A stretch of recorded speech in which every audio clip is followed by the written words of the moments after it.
Assalamu alaikum to you all. This is the second lecture of a viral disease, influenza, in which we will understand the replication of influenza virus. It is necessary to understand the function of viral protein which play important role in the replication of influenza virus.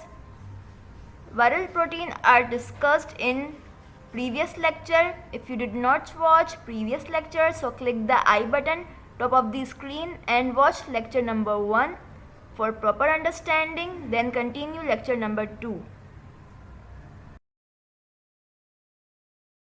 Replication of influenza virus. Influenza virus की replication site nucleus of epithelial respiratory cell है. इसका मतलब ये हुआ कि ये viruses respiratory epithelial cells के nucleus के अंदर अपनी रेप्लिकेशन साइकिल प्रोसीड करते हैं. अब इसके डिटेल मैकेनिज्म को हम देखते हैं, जिसका first step attachment, penetration and uncoating है. अब इसमें होता क्या है, ये वायरसेस सेल मेम्ब्रेन पर मौजूद ग्लाइकोप्रोटीन के रिसेप्टर पर जो सिएलिक एसिड मौजूद होता है उसके साथ अटैच हो जाते हैं by the help of haemagglutinin spike. Then फिर वायरस की एंडोसाइटोसिस हो जाती है. देन एंडोजोम की फॉर्म में वायरस जो है एक वेजिकल लाइक स्ट्रक्चर होता है. Look at this picture. Step 1 में अटैचमेंट में देखें, ये हीमोग्लूटिनिन की हेल्प से इन्फ्लुएंजा वायरस की जो ग्लाइकोप्रोटीन रिसेप्टर पे सिएलिक एसिड मौजूद है उसके साथ बाइंडिंग हो गई. अब ये सेकेंड स्टेप में इसकी पेनिट्रेशन हो गई, यानी ये एंडोसाइटोसिस के ज़रिए होस्ट के साइटोप्लाज्म में दाखिल हो गया. अब ये जो वेजिकल सर्कुलर लाइक शेप में बना हुआ है जिसके अंदर वायरस मौजूद है होस्ट के साइटोप्लाज्म में, सेकेंड स्टेप में देखें, जिसमें सेल ने वायरस को एनग्लफ कर लिया थ्रू द एंडोसाइटोसिस. इसके बाद होता क्या है कि सेल का पीएच जो है एसिडिक हो जाता है, जिसकी वजह से हीमोग्लूटिनिन स्पाइक के स्ट्रक्चर में कुछ चेंजेस आती हैं और वायरल एनवेलप फ्यूज़ हो जाता है एंडोजोम के साथ, जिसकी वजह से वायरस के अंदर प्रोटॉन्स जो हैं पास आउट हो जाते हैं by the help of matrix proteins M2 जो कि आयन चैनल के तौर पर एक्ट करता है.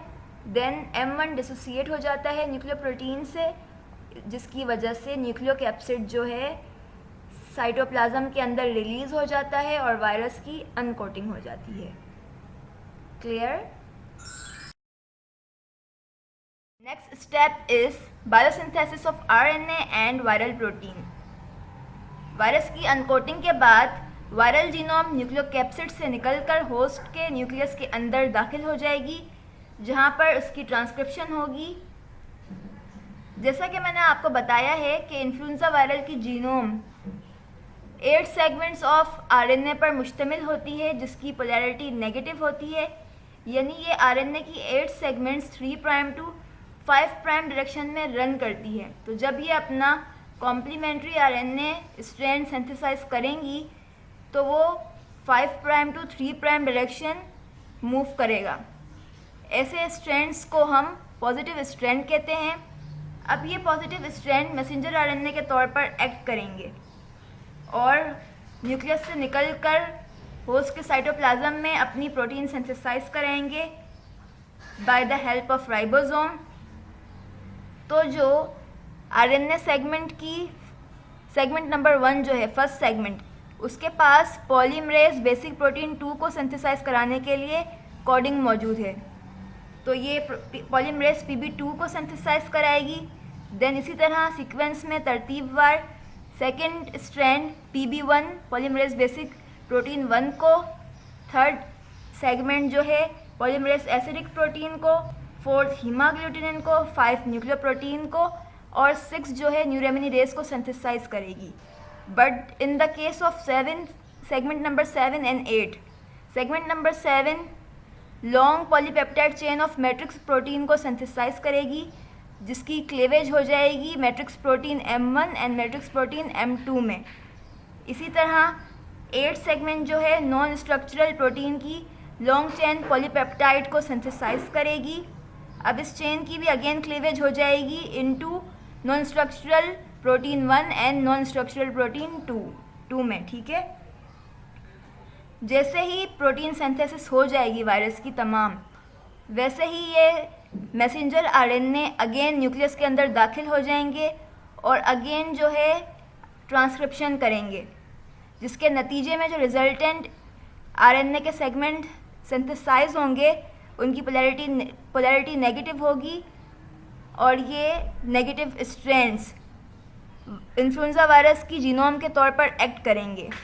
अब होता क्या है, न्यूक्लियर प्रोटीन जो है साइटोसोल से इन्फेक्टेड सेल के न्यूक्लियस में दाखिल हो जाएगी और इस वायरल जीनोम के साथ कंबाइन हो जाएगी, बाइंड कर जाएगी और एक कॉम्प्लेक्स की शक्ल इख्तियार कर लेगी, जिसे हम ट्रांसक्रिप्टेस नेगेटिव आरएनए कॉम्प्लेक्स कहते हैं। अब ये वायरल जीनोम की कोटिंग हो जाएगी in the form of nucleocapsid. जैसे ही न्यूक्लियोकैप्सिड सिंथेसाइज हो जाएगा, वायरस की असेंबली होगी और न्यूक्लियोकैप्सिड न्यूक्लियस से निकलकर साइटोप्लाज्म में दाखिल हो जाएगा, जहाँ पर वायरस की असेंबली होती है। ये बात याद रखिएगा कि तमाम आरएनए वायरसेस की असेंबली जो है होस्ट सेल के साइटोसोल में होती है।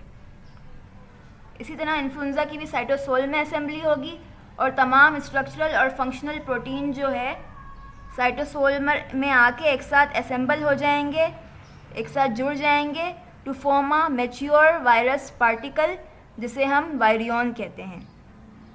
अब हीमाग्लूटिनिन एंड न्यूरामिनिडेज की ग्लाइकोसाइलेशन होगी, यानी ये ग्लाइकोप्रोटीन में कन्वर्ट होंगे, फिर इनकी पॉलीमराइजेशन होगी।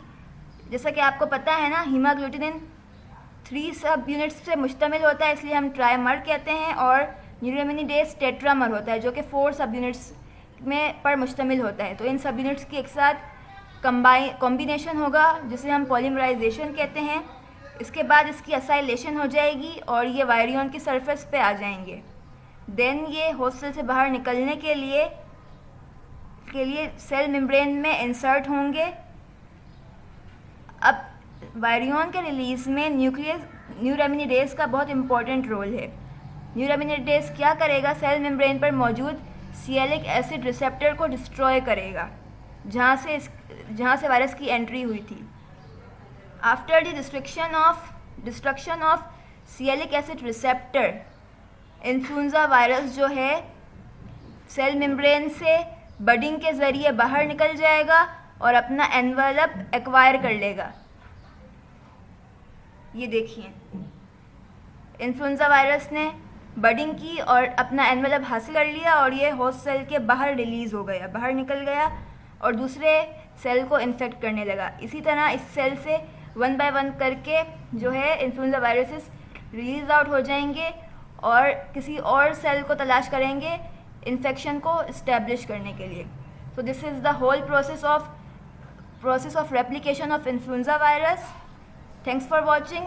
टिल देन, अल्लाह हाफिज़।